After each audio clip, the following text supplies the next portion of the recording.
आयुर्वेद के इस विज्ञान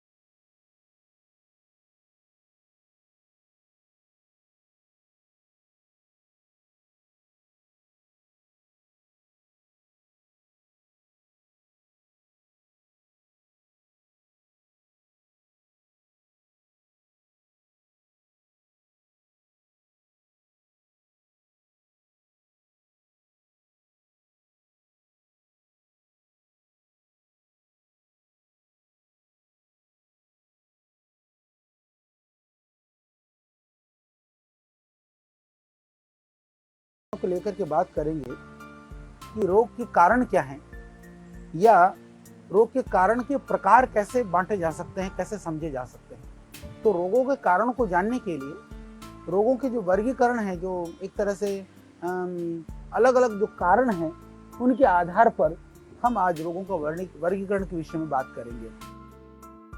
क्योंकि जो स्वास्थ्य का अर्थ ही है सुव्यवस्थित क्रम और व्याधि का अर्थ है अव्यवस्थित क्रम, यानी कि विकार युक्त हो जाना।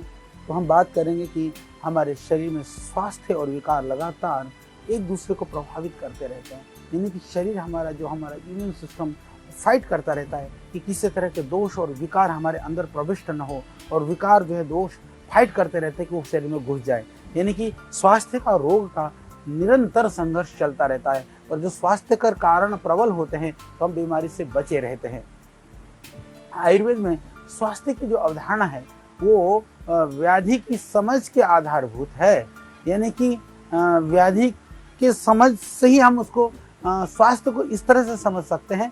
व्याधि का अर्थ है अव्यवस्थित क्रम, यानी स्वास्थ्य से वंचित रहना। हम ये कह सकते हैं मनुष्य का मूल स्वभाव है वह स्वस्थ रहना है, वह स्वास्थ्य है, पर जब वो अव्यवस्थित हो जाता है तो फिर हम रुग्ण हो जाते हैं।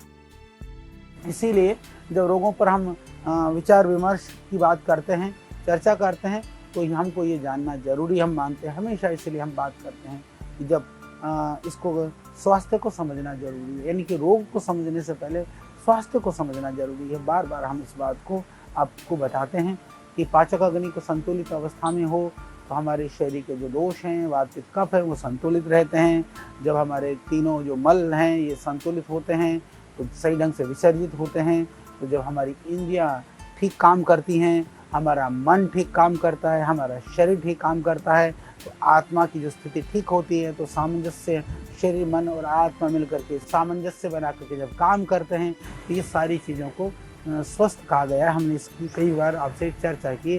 प्रसन्न आत्मा इंद्रिय मन स्वस्थ विधीयते, तो ये प्रसन्न रहते हैं, सम रहते हैं, तब हम स्वस्थ रहते हैं। किसी भी जो दोष या धातु का संतुलन बिगड़ जाता है तो फिर रोग की उत्पत्ति हो जाती है, फिर व्याधियां पैदा होनी शुरू हो जाती है, और हमारा जो शरीर है, मन है, फिर असंतुलित होने लगता है। यानी कि इनका असंतुलित हो जाना, यानी कि शरीर का असंतुलित हो जाना, मन का असंतुलित हो जाना ही रोग के कारण है।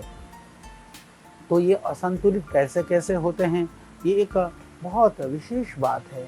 आयुर्वेद ने इतनी गहराई के साथ में, गहनता के साथ में, प्रामाणिकता के साथ में इनका विवेचन किया है, सर्वज्ञता के साथ में। तो उसमें कहा कि आयुर्वेदीय ग्रंथों में विविध रोगों का जैसे जो बहुत ही विशेष करके जो वर्गीकरण किया गया है, आज हम इसी के ऊपर चर्चा करने वाले हैं।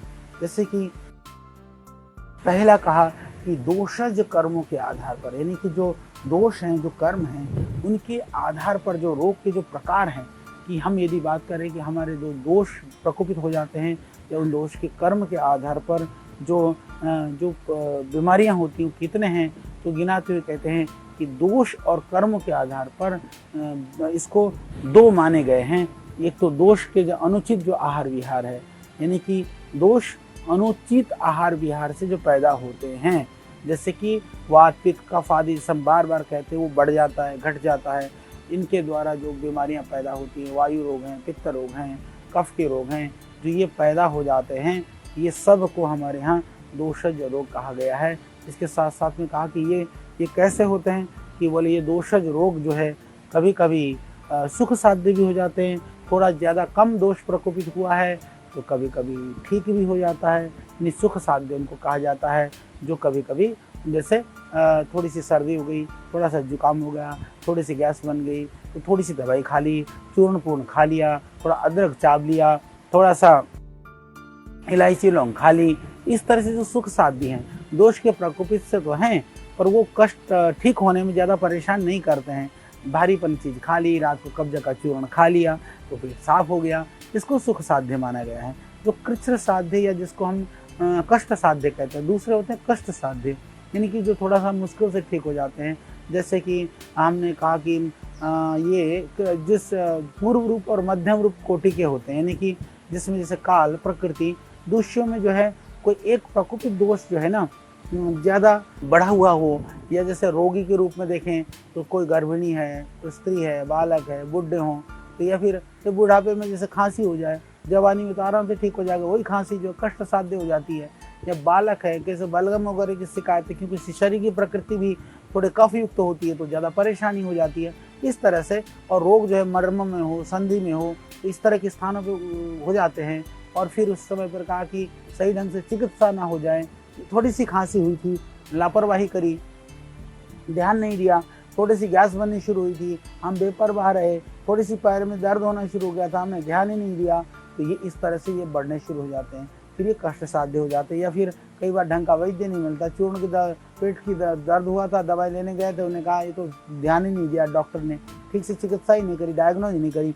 वैसे मैं आपको बता दूं, दुनिया के अंदर जो सबसे बड़ी रोगों का कारण आज ये सही ढंग से चिकित्सा न होना भी है मॉडर्न पैथी के अंदर में, यानी चिकित्सक ठीक से रोग नहीं चिकित्सा नहीं करते हैं, रोगी को पता चलता नहीं है, वो साधारण रोग होती है, यानी कि वैद्यों की भूल की वजह से, डॉक्टर की भूल की वजह से वो गड़बड़ हो जाता है। इसी तरह से कई बार रोगी लापरवाह रहता है, कई बार दवाइयाँ ठीक काम नहीं करती, कई बार जो है रोगी के आसपास है चलना छोड़ना परे तो ऐसे ही पागल हुआ रहता है, ऐसे तेरा दिमाग खराब रहता है। यानी रोग को ले करके सही ढंग से जो सहयोग करने वाले जो लोग होते हैं, अड़ोसी पड़ोसी होते हैं, वो हमको विचलित कर देते हैं। तो इसलिए कहा कि रोग जो है द्विमार्गी हो जाता है, कभी तो बढ़ेगा घड़ेगा, फिर वो पुराना हो जाएगा तो फिर कठिनाई से ठीक होने वाला हो जाएगा, यानी कि वो मुश्किल से ही ठीक होगा, वो बिगड़ने की तरफ पहुंचेगा। तो इसी तरह से कर्म के जनित जो रोग होते हैं, कर्म जनित रोग के अंदर में जिनको माना गया है कि हमारे आयुर्वेद में, क्योंकि हम लोग पूर्व जन्म को मानते हैं, हम पिछले जन्म को भी मानते हैं, आयुर्वेद पुनर्जन्म को मानता है, यानी कि पिछले जन्म में हमने गलत किए थे, गलत चाहे आहार हो सकता है, विहार हो सकता है, कर्म हो सकता है, वो हमने जानबूझकर किया हो सकता है, गलत ढंग से भी किया हो सकता है। तो उन सारे कर्मों के फलस्वरूप जो है इस तरह के रोग उत्पन्न हो जाते हैं। तो इन कर्मज रोगों को भी अदृष्ट कर्मज रोग कहा गया, यानी कि देखा तो नहीं गया, हम देख रहे हैं कि रोगी को कोई दोष प्रकोपित भी नहीं है, कोई ऐसी स्थिति भी नहीं है। कई लोग कहते नहीं कि हम तो ठीक ठाक खाते पीते हैं, हमारा तो शरीर भी ठीक था, अचानक ये क्या ठीक हो गया। ये जो कर्मज रोगों को ही हम लोग कई बार देखें तो उसको हेरिडिटी में भी गिनते हैं। वस्तुतः हेरिडिटी में माता पिता को होना जरूरी है, और कर्मज रोग को, क्योंकि जो मॉडर्न मेडिकल सिस्टम जो है वो कर्मफल सिद्धांतों को न मानने की वजह से कर्मज रोगों को भी कई बार हेरिडिटी के साथ जोड़ने का प्रयास करता है। कई सारे रोग ऐसे होते हैं, जैसे कि किसी को न्यूरोलॉजिकल प्रॉब्लम हो गया, मस्कुलर डिस्ट्रॉफी हो गई, इस तरह की जो बहुत ही भयानक और खतरनाक रोग हैं, जो बिल्कुल हमारे नाड़ी तंत्र को, शरीर व्यवस्था को, पूरे सिस्टम को बहुत ही खतरनाक कर देते हैं। या कई बार ऐसा हो जाता है कि ठीक है, वो पैदा होते समय भी हम देखते हैं कई बार तो माता पिता के दोष के कारण से बच्चा जो है उत्पन्न होते समय भी दोषों से परिपूर्ण होता है। कई बार ऐसे होता है कि माता पिता तो नॉर्मल होते हैं, फिर भी वो बच्चा कई सारे रोगों से प्रकोपित ग्रस्त रहता है। तो वो बहुत सारे जो कष्टप्रद रोग से ग्रसित होना है, यदि आप गहराई से देखेंगे, कितना भी आप हेरिडिटी के ऊपर सोचो, कितना भी आप वात पित्त कफ विकारों के ऊपर विचार करो, कई बार लगता है कि उससे भी परे कोई कारण है, उससे भी परे कोई स्थिति है। जो कारण और स्थितियाँ है ना, जो उसी को हमारे यहाँ जो है ना कर्मज रोग कहा गया। इसीलिए कहा कि सही कर्म करना चाहिए, कर्म सही नहीं करेंगे तो प्रकृति जो प्रकोपित होकर के हमको दुख दे देती है। तो दुख यदि इस जन्म में दे दें तो हम तो फिर भी भोग लें, परंतु यदि पिछले जन्म के लिए, अगले जन्म के लिए वो रह जाए तो बहुत खतरनाक हो जाता है। तो इसलिए इस जन्म में हम सही करेंगे, यह जन्म तो सही कटेगा ही कटेगा, नहीं तो अगला जन्म भी गड़बड़ हो सकता है, ये ध्यान रख लेना मेरे भाई। इसीलिए रोग ये अचानक उत्पन्न हो जाते हैं और कई बार कई तरह की दवाइयाँ खाए वैद्य डॉक्टर और ये सब लोग जो है वो सब कुछ करने के बाद में भी कई बार ठीक नहीं हो पाते हैं। इसीलिए कहा कि इसके लिए हम पुण्य कर्म करें और सब साधना आराधना देव पूजा ये विविध तरह के जो अनुष्ठान आदि जो हम करते हैं बोले इसके द्वारा ही ये मुश्किल से ठीक होते हैं। और इसके लिए कहा कि इनके उपचार के लिए इसीलिए हमारे यहाँ हमेशा रोगों के उपचार के साथ में दान देने की बात की गई है, साधना करने की बात की गई है, यज्ञ आदि अनुष्ठान की बात करी है, दया करने की बात की गई है, विद्वानों की गायों की। कई लोग कहते हैं ये ग्रहों के साथ उसको जोड़ा, इसलिए ग्रह के साथ इसलिए जोड़ दिया जाता है। अदृश्य ही ग्रह माना जाता है, पर अदृश्य वस्तुतः ग्रह कम है, वो पूर्व जन्म कृत कर्म फल ज्यादा है। तो उपाय लगभग वही है। वो कह देंगे कि भाई जप कर ले, तप कर ले, गायों की सेवा कर ले, गरीबों की सेवा कर ले, कहीं किसी पदार्थ की दान कर ले। उपाय तो लगभग सेम है, पर जो कारण गिनाते हैं ज्योतिष के हिसाब से वो अलग कारण की तरफ चले जाते हैं। तो वह पूर्व जन्म कृत कर्म है। पूर्व जन्म कृत से उसको आप जोड़ना, कर्म को यदि आप ग्रहों से जोड़ना चाहें तो आपकी मर्जी है। वस्तुतः ग्रह न सुख देते हैं न दुख देते हैं, हमारे प्रकृति के अनुसार हमारे कर्मों के अनुसार। तो परमात्मा की व्यवस्था है, परमात्मा की व्यवस्था में हम किसी को भी निमित्त मान लें वो अलग बात है। तो ये समझाने के लिए हम इसको इस तरह से समझ सकते हैं कि वह हमारे किए हुए कर्मों का ही परिणाम है, चाहे कोई भी कारण बन करके हमको सुख दुख दे या ना दे। तो इसीलिए कर्मज रोगों के लिए ये बहुत ही महत्वपूर्ण माना गया है। इसीलिए हम जब सात्विक होते हैं, हम सदाचार में होते हैं, हम अपने आहार विहार को ठीक रखते हैं, अपने कर्म को ठीक रखते हैं, तो यह जीवन भी ठीक कटेगा। पहले जीवन में यदि कुछ गड़बड़ है तो कर्मों का फल भी यदि हम उसको कर्मज रोगों को भी ठीक भी कर सकते हैं। और इसी तरह से दूसरा कहा, कर्मज रोग में तो सामान्य कर्म हो गया, इसमें दूसरा जो दोष कर्मज रोग, यानी कि एक तो कर्म के कारण से हो गया, इसमें दोष कर्मज कहा, इसमें कि पूर्व जन्म के अशुभ के कर्मों के परिणाम स्वरूप, यानी कि जैसे मैंने कहा कि कर्मज रोग में भी मैंने कहा कर्म में दोष कर्म, इसको हमारे यहाँ थोड़ा अलग अलग कहा दोष कर्म में, क्योंकि दोष कर्म कई तरह के दोष होते हैं, इसलिए ऋषियों ने इसका अलग भेद कर दिया कि एक कर्मज रोग कहा, एक दोष कर्मज रोग कहा। जो रोग इस जन्म के अपत्य सेवन और पूर्व जन्म के अशुभ कर्मों के, यानी दोष और कर्मज ये दो चीजें हो गई। यानी कि नीम और एक जैसे करेला और नीम चढ़ा, यानी कि कर्म तो खोटे थे ही थे और हमने इस जन्म में भी दोष वाले काम कर दिए, यानी कि दोनों मिल गए। यानी कि इस तरह से जो इस जन्म के अपत्य कर दिया, पहले से ही उसके शरीर में वायु बढ़ा हुआ था और वायु कारक पदार्थों का सेवन ज्यादा खा लिया, या पहले से पित्त बढ़ा हुआ था, तो ये दोनों मिला करके, यानी कि पिछले जन्म का और इस जन्म का। इसीलिए ध्यान रख लेना, पिछला तो जो कर चुके हैं पर आगे के लिए भी सही करने की बात, इसलिए हम कहते हैं, नहीं तो क्या होएगा, इसको फिर हम कहते हैं दोष कर्मज, यानी कि कर्मज भी दोष ही हैं पर कर्मज दोष हो गए, वो कर्मज दोष को कर्मज रोग के अंतर्गत ले लिया। दोष का अर्थ यहाँ पर है इस जन्म में हमने जो गलत करेंगे, तो ये दोनों मिल करके इस तरह से जो रोग हैं थोड़े से निदान के कारण परिणाम स्वरूप, यानी थोड़ा सा गड़बड़ करने पर भी वो भयानक दारुण रूप दे देते हैं, यानी कि बहुत कठिन हो जाता है। तो इस तरह से कभी कभी सामान्य दोष की वृद्धि होने पर भी विकट स्थिति हो जाती है। कई लोग कहते हैं ना कि हमने तो ये थोड़ी सी बदपरहेजी करी थी जी, मेरा तो सारा ही बिगड़ गया, वो तो बहुत बदपरहेजी करता जी, उसका कुछ बिगड़ता नहीं। अरे बदपरहेजी तो इस जन्म में तो थोड़ी करी, पहले का ही तेरा बिगड़ तो शरीर के अंदर पहले से ही संचित है, तो पहले से ही बिगाड़ है, तो थोड़ा सा करेगा तो जैसे कहते हैं ना चूजे को जो कहते हैं ना दाग, क्या बोलते हैं उसका, जो भी है थोड़ा सा जो दाग भारी हो जाता है, जो कमजोर होता है, जो अंदर से जो दोष बहुत विकट स्थिति में होते हैं, उनके लिए जो है वो थोड़ा सा कारण भी कभी कभी विकट बन जाता है। इसीलिए आपने देखा होगा कभी कभी थोड़ी सी बदपरहेजी से भी भयानक स्थिति हो जाती है। और इसको रोग उत्पत्ति के कारण के अनुसार जो है ये इनके बहुत चिकित्सा करनी पड़ती है, बहुत ज़्यादा ध्यान रखना पड़ता है।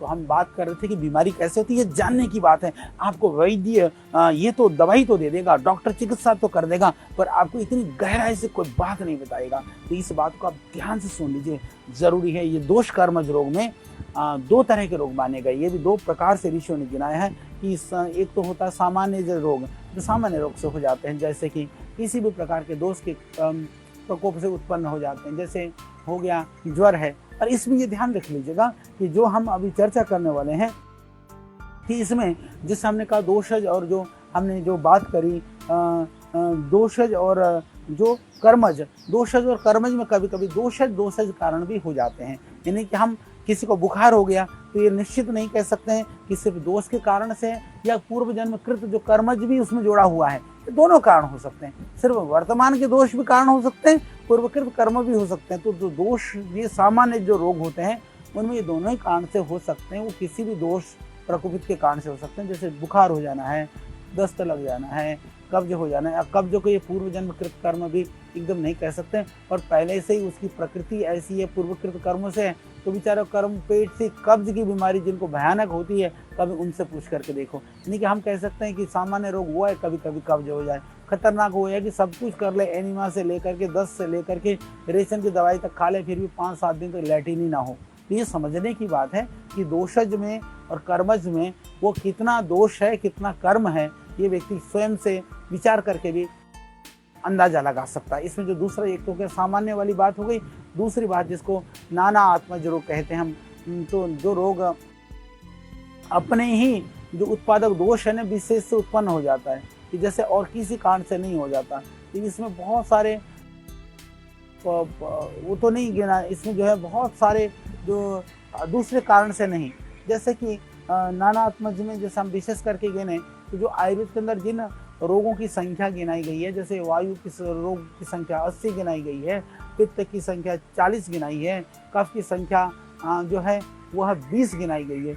इस तरह से ऋषियों ने इनको बहुत अच्छी तरह से समझाया है कि किस तरह से हम जो है दोषों से ग्रसित हो जाते हैं। वात क्या है, पित्त क्या है, कफ क्या है, वो शरीर के अंदर स्थित वो धातु हैं, वो शरीर में अंदर स्थित ये दोष हैं। वात पित्त कफ दोष, ये दोष हैं दूषित होने की वजह से, धातुएं धारण करने की वजह से। इसी तरह से हमने आपको बहुत अच्छी तरह से बताया कि ये रस क्या है, रक्त क्या है, ये मांस क्या है, मेद क्या है, मज्जा क्या है, इन सब के विषय में भी। तो इसको आपको जानना जरूरी है। जब अपने शरीर को जाना, शरीर किन पदार्थों से बनता है ये जाना, और आज हम चर्चा कर रहे हैं कि किस तरह से रोग पैदा होते हैं शरीर में, यानी रोग का कारण, यानी कि दोष प्रकोपित होने में कारण जहां हमारा वर्तमान का आहार है, व्यवहार है, विचार है, कारण है। और इसी तरह से हमारे विचार में, व्यवहार में, क्योंकि कई बार हम जब एलोपैथिक में जाते हैं तो भी क्या कहते हैं लोग, बोले तेरे को बहुत ज़्यादा स्ट्रेस है, तनाव है, अवसाद में है, परेशानी में है, तो बोले तुम क्या करो, बोले तुम जो है थोड़ा मेडिटेशन करो, थोड़ा ध्यान करो।